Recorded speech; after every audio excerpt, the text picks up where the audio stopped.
कुटिल चाल भाग 4। इंस्पेक्टर विनोद कुशवाहा और कुमार सर अनुराधा के साथ ही कमिश्नर साहब के निर्देशानुसार उनके गाजियाबाद में बने अस्थायी कमिश्नर ऑफिस में ही आ गए थे।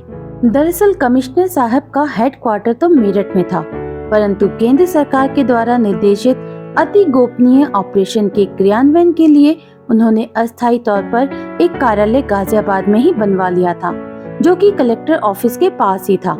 कमिश्नर साहब ने भ्रष्टाचार निरोधक दस्ते की स्पेशल टीम को बुलाकर उनके विशेष स्याही लगे 94,000 रुपए कलेक्टर ए कुमार को देते हुए कहा कि इसे लिफाफे से बाहर मत निकालना, सारे नोट विशेष स्याही लगे हैं और इन सभी नोटों के नंबर भी इस एंटी करप्शन ब्यूरो की टीम के पास लिखे हुए हैं।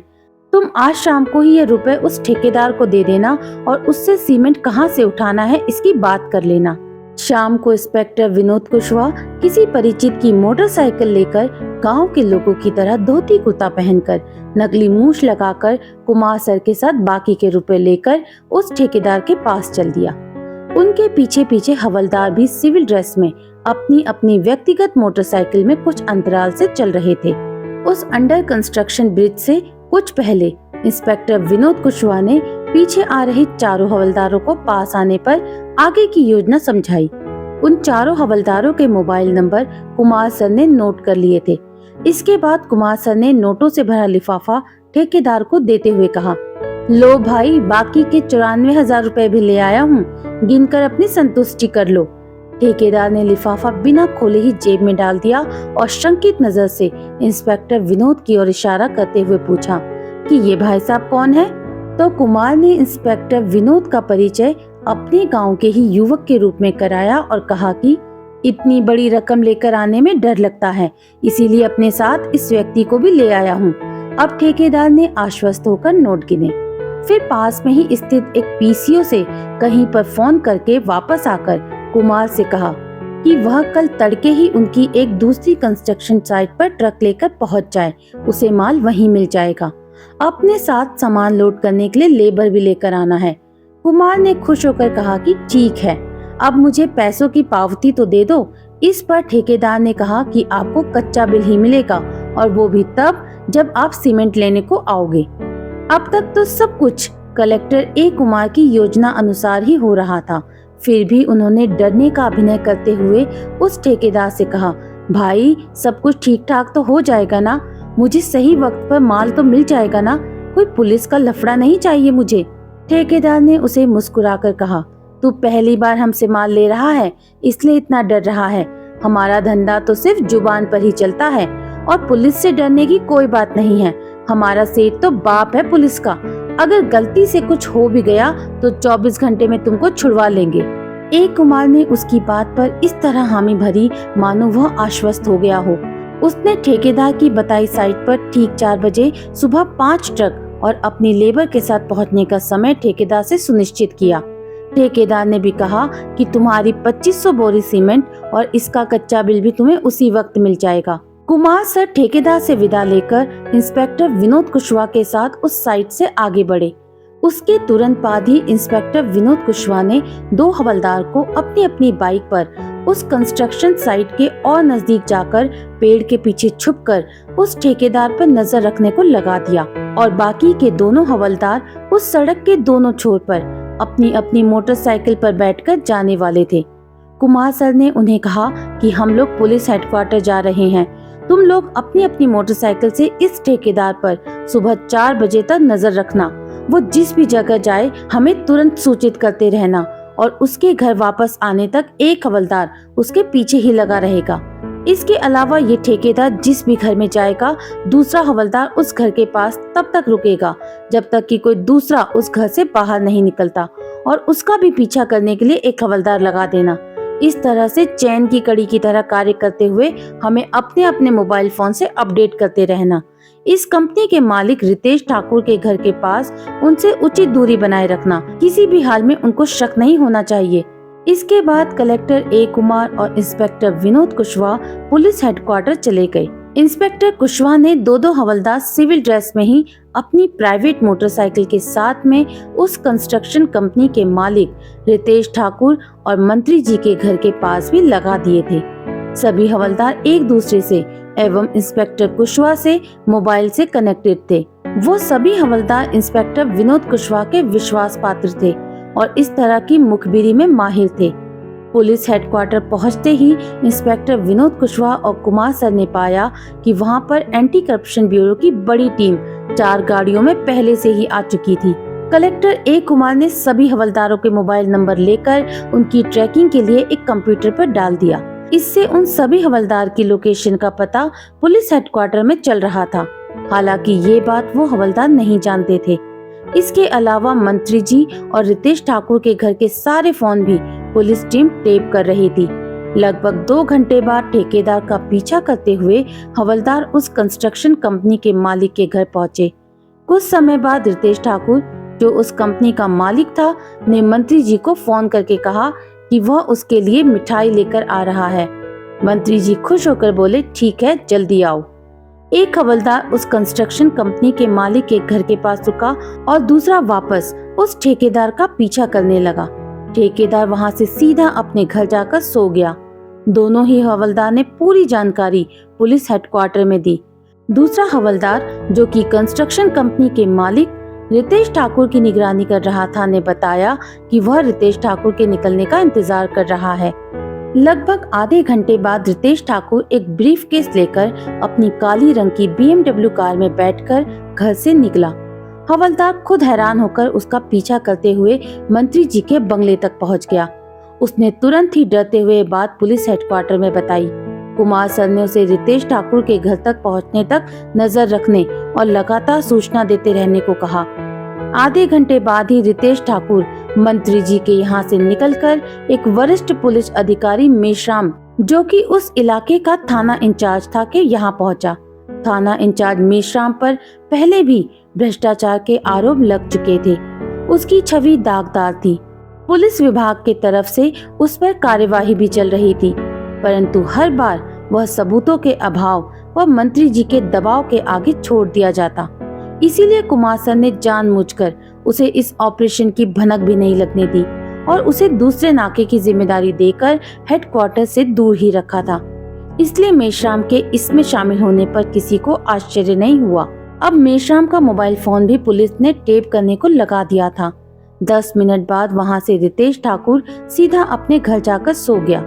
रात को ही मंत्री जी मेश्राम को फोन करके बोलते हैं कि मेरे 5 सीमेंट के ट्रक सुबह 4 से 6 बजे के बीच तुम्हारे इलाके से निकलेंगे, उनको आराम से जाने देना। मेश्राम वफादार कुत्ते की तरह मंत्री जी से बोला, जो हुकुम साहिब जी। अब हेडक्वार्टर में बैठी एंटी करप्शन ब्यूरो की टीम, इंस्पेक्टर विनोद, ए कुमार और स्वयं कमिश्नर आगे की कार्यवाही की योजना बनाते हैं। एक बड़ी पुलिस टीम कमिश्नर सर के साथ एंटी करप्शन ब्यूरो की आधी टीम को लेकर 4 गाड़ियों में मंत्री जी के घर को रवाना होती है। उसके साथ ही 2 जीप में अतिरिक्त पुलिस बल भी भेज दिया जाता है, जो कि किसी अनहोनी की दशा में फौरन कार्यवाही करने में सक्षम था। 2 गाड़ियों में 3 टीमें, जिसमें एंटी करप्शन ब्यूरो के 4 अधिकारी और पुलिस बल भी थे, क्रमशः उस ठेकेदार, कंस्ट्रक्शन कंपनी के मालिक और थाना इंचार्ज मेश्राम के घर के पास पहुंचकर रात ठीक 2 बजे एक साथ रेड की। क्योंकि पूरा मिशन पूर्णतः गोपनीय था और किसी को इस तरह की कार्यवाही की भनक भी नहीं थी, इसलिए मंत्री जी, रितेश ठाकुर, मेश्राम और ठेकेदार उन विशेष शाही मार्क नोटों के साथ ही रंगे हाथ पकड़ लिए गए थे। मंत्री जी कमिश्नर सहित सभी को सस्पेंड करने की धमकी दे रहे थे, तो ठेकेदार, थाना प्रभारी मेश्राम और रितेश ठाकुर उस टीम को मंत्री जी से शिकायत करने की धमकी दे रहे थे। हालांकि एंटी करप्शन ब्यूरो के पास बरामद रुपए और सभी आरोपियों की फोन डिटेल्स टेप थी। फिर भी चूंकि मामला मंत्री जी से जुड़ा हुआ था, इसलिए वह चाह रहे थे कि इन चारों में से कोई सरकारी गवाह बन जाए तो उनका केस मजबूत हो जाएगा। इसके लिए अलग अलग कमरों में मेश्राम और ठेकेदार को सजा कम करने के प्रलोभन देकर पुलिस टीम प्रयास कर रही थी, परंतु मेश्राम और ठेकेदार मंजे हुए खिलाड़ी थे।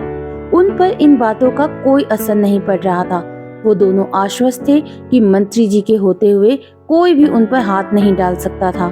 कोई बात न बनते देखकर कलेक्टर ए कुमार ने पूछताछ कर रही टीम को कहा कि आप ठेकेदार को पकड़कर उस कमरे के सामने से निकालो जिधर मंत्री जी को गिरफ्तार करके रखा था और सीधा लाकर मेरे पास ले आओ।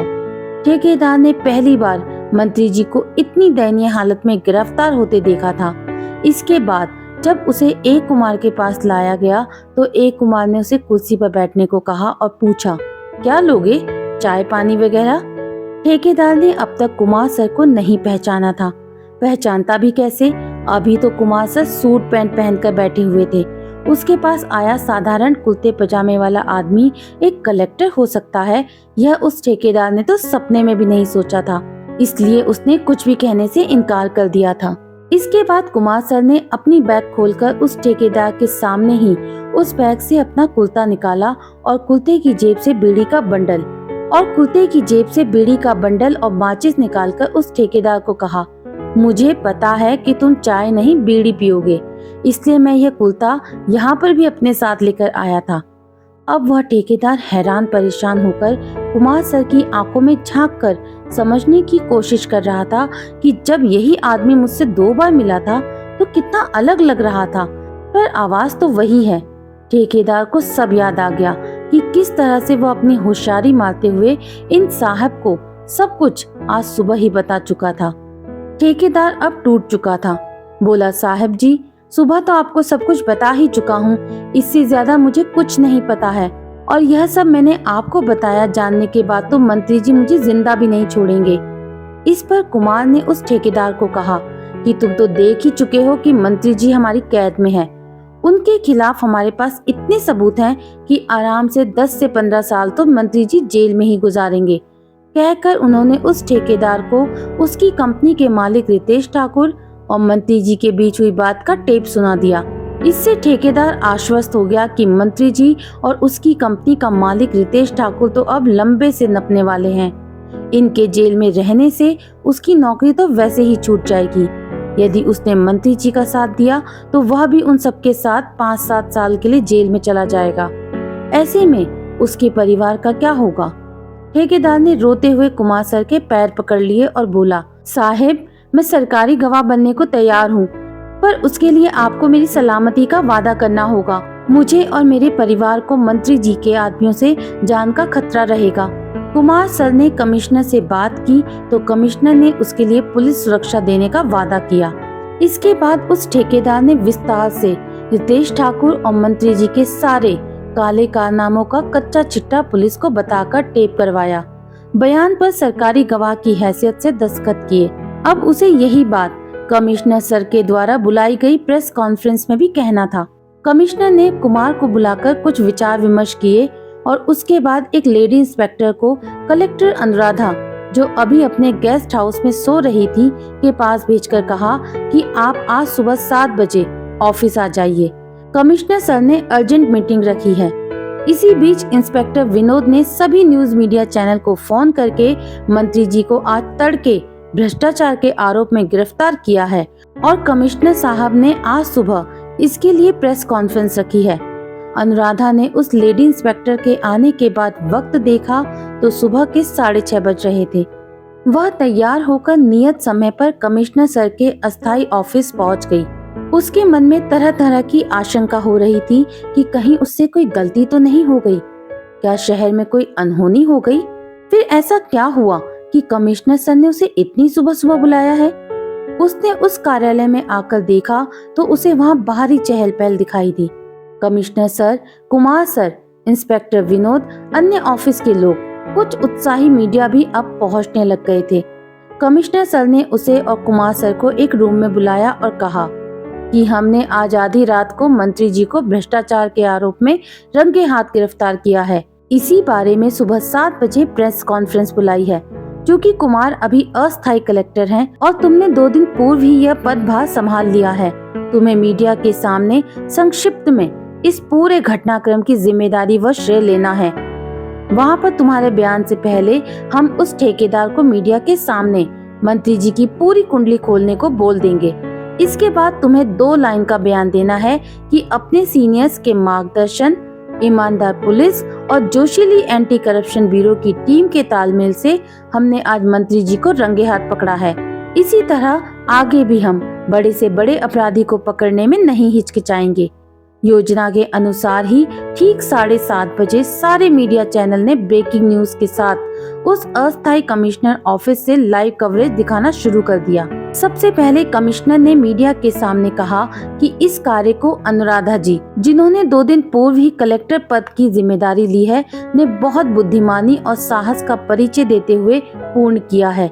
उनसे उम्मीद करता हूं कि आगे भी वो इसी तरह जिले में भ्रष्टाचार के विरोध में कठोर कार्रवाई करती रहेंगी। उसके बाद मीडिया के सामने ठेकेदार को प्रस्तुत किया गया, जिसने पूरे विस्तार से मंत्री जी के पिछले 10-12 वर्षों का कच्चा चिट्ठा खोल दिया। उसने यह भी बताया कि कैसे मंत्री जी की बात माने बिना टेंडर डालने पर मंत्री ही ने 5-6 ठेकेदारों का मर्डर करवा दिया था।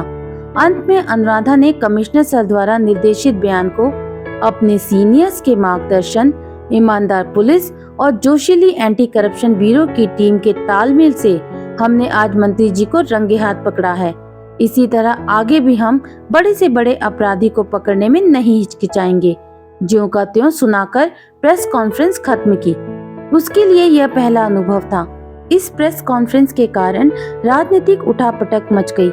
सत्तारूढ़ दल ने विपक्ष के सवालों से बचने के लिए आनन फानन में मंत्री जी को मंत्री पद एवं उनकी पार्टी से 6 वर्ष के लिए निकाल दिया। मंत्री के द्वारा किए मर्डर के लिए सीबीआई जांच बिठा दी गई, जिससे मंत्री का बचा कुचा रसूख भी खत्म हो गया था। अनुराधा, जिसने 2 दिन पूर्व ही कलेक्टर पद ग्रहण किया था, उसकी छवि अचानक शहर में हीरो जैसी हो गई थी। मुख्यमंत्री से लेकर मीडिया तक सभी उसके बुद्धिमानी एवं साहस की जी खोलकर प्रशंसा कर रहे थे। हालांकि अनुराधा को कुमार सर के हिस्से में मिलने वाली प्रशंसा का श्रेय स्वयं के लिए लेना अच्छा नहीं लग रहा था, परंतु वह कमिश्नर सर के निर्णय को मानने को बाध्य थी। उस निर्णय में कुमार भी शामिल था। कमिश्नर सर ने अपने वादे के मुताबिक ठेकेदार को सरकारी गवाह बनाकर उसकी सजा माफ कर दी और उसके परिवार को कड़ी सुरक्षा मुहैया करा दी। इधर एंटी करप्शन ब्यूरो एवं सीबीआई ने अदालत में मंत्री जी के खिलाफ इतने पुख्ता सबूत इकट्ठा कर दिए कि बड़े से बड़ा वकील भी पूरी सुनवाई के दौरान एक बार भी मंत्री जी को जमानत पर रिहा नहीं करा पाया। आशा करती हूँ दोस्तों, कहानी का ये भाग आपको पसंद आया होगा। अगर पसंद आया है तो प्लीज मेरे चैनल को ज्यादा से ज्यादा लाइक करें, शेयर करें एंड सब्सक्राइब करें। दोस्तों, अभी बेटे के हॉलीडेज चल रहे हैं, इसलिए मैं गांव आ रखी हूँ, तो इसी वजह से आप तक कहानी ज्यादा से ज्यादा नहीं पहुँचा पा रही हूँ। उसके लिए मैं आप सबसे माफी चाहती हूँ। और अगर आपको मेरी वॉइस में कुछ डिस्टरबेंस भी फील होती है तो उसके लिए भी मैं माफी चाहती हूँ। उम्मीद करती हूँ कि आप मेरी इस परिस्थिति को समझेंगे। तो बहुत जल्द मिलेंगे दोस्तों इस कहानी के अगले भाग में। तब तक के लिए बाय बाय।